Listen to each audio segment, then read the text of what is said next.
adalah pepohonan yang kalau bahasa Hindunya itu disebut dengan taru.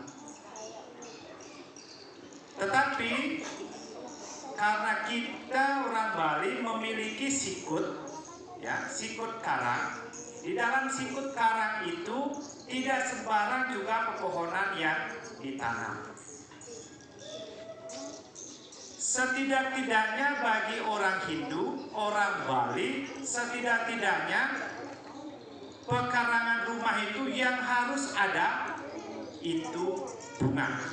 Itu adalah salah satu jenis taru juga. Termasuk mungkin pohon-pohon yang sifatnya tidak mengganggu.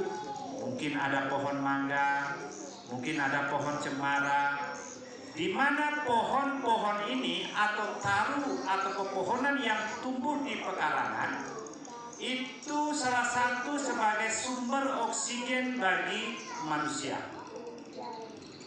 Coba kita bayangkan kalau kita duduk siang di bawah pohon, betapa asik, betapa sejuknya.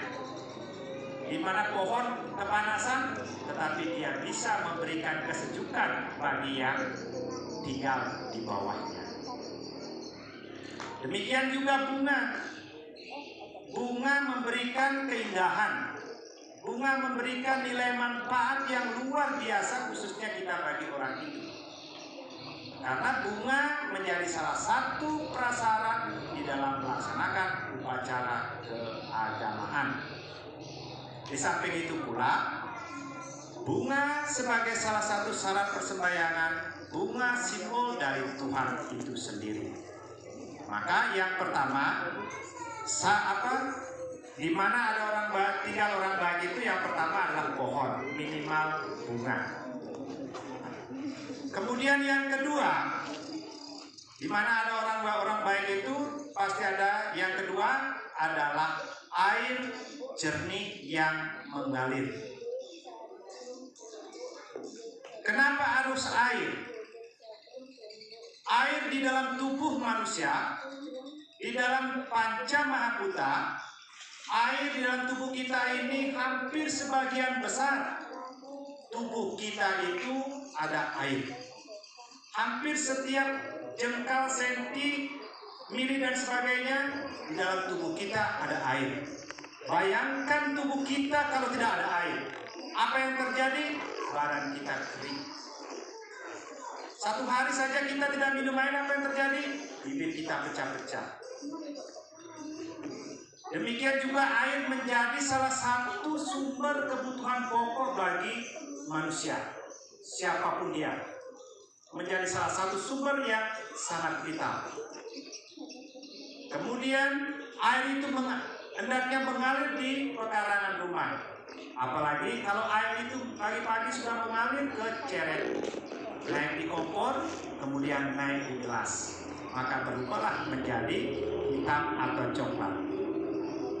Maka di sana kalau orang sudah menyeruput kopi, sudah menyeruput teh, tapi kena mastu dia sudah bahagia. Apalagi kalau pagi misalnya Bapak Ibu sudah sempat air suci, air yang jernih itu mengalir menjadi tirta, air itu berubah menjadi air suci yang dipercikkan kepada kita, itu juga akan mensucikan rohani dan batin kita.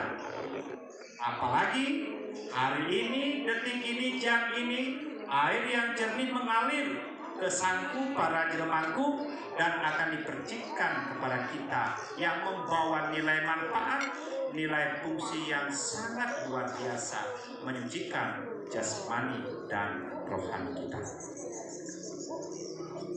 Bapak Ibu hadirin yang kami hormati, yang ketiga apa?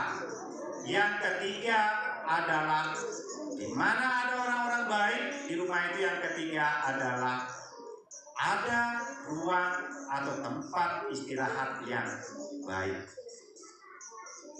Kalau kita ruang istirahat yang baik, kalau kita khususnya orang Bali, pasti biasanya kalau ada pekarangan yang cukup luas atau misalnya yang kurang cukup dikondisikan, misalnya ada balai bengong, di mana biasanya balai bengong tempat Bapak Ibu semuanya keluarga berkumpul mungkin bercengkrama, mungkin bercerita, mungkin berkeluh kesah, dan melilitih.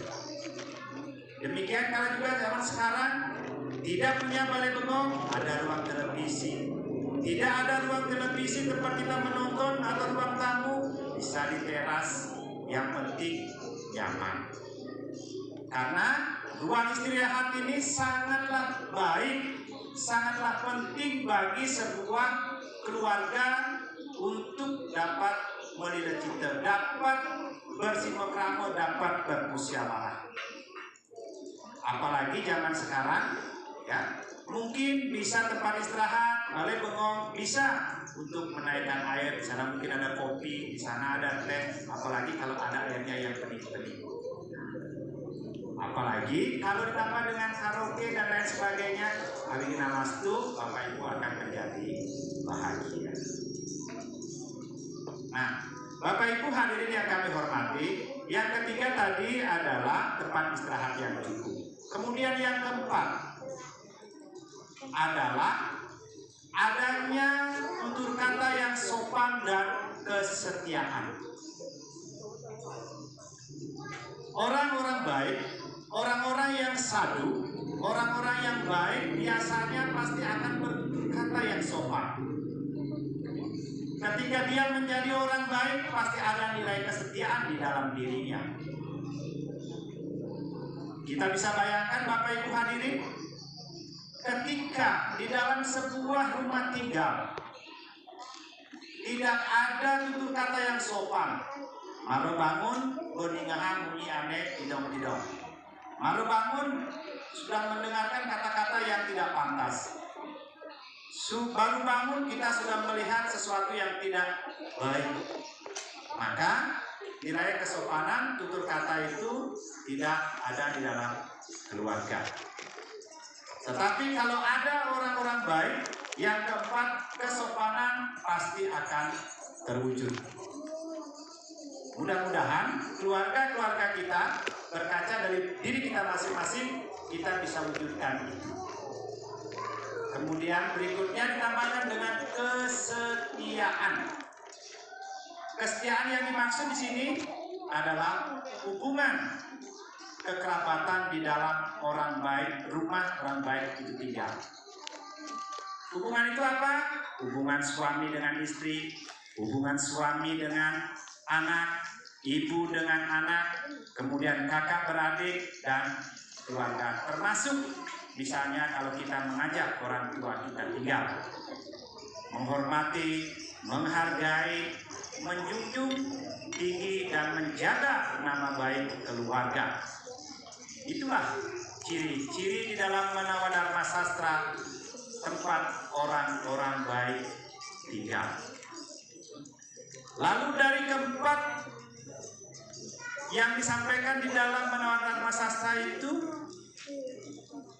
apakah sudah ada di dalam keluarga kita? Apakah sudah ada di lingkungan kita, di wewidangan kita?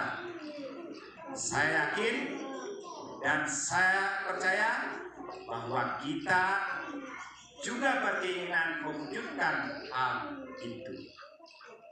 Kalau kita perhatikan, kita sesama melihat bahwa keempat yaitu ada pohon, ada air mengalir, ada tempat istirahat, dan ada nilai kesopanan dan kesetiaan. Saya yakin dan percaya keluarga-keluarga atau kepala-kepala rumah tangga atau tempat-tempat tinggal yang ada di Betalema, semuanya Abigina Mastu ada keempat kriteria itu.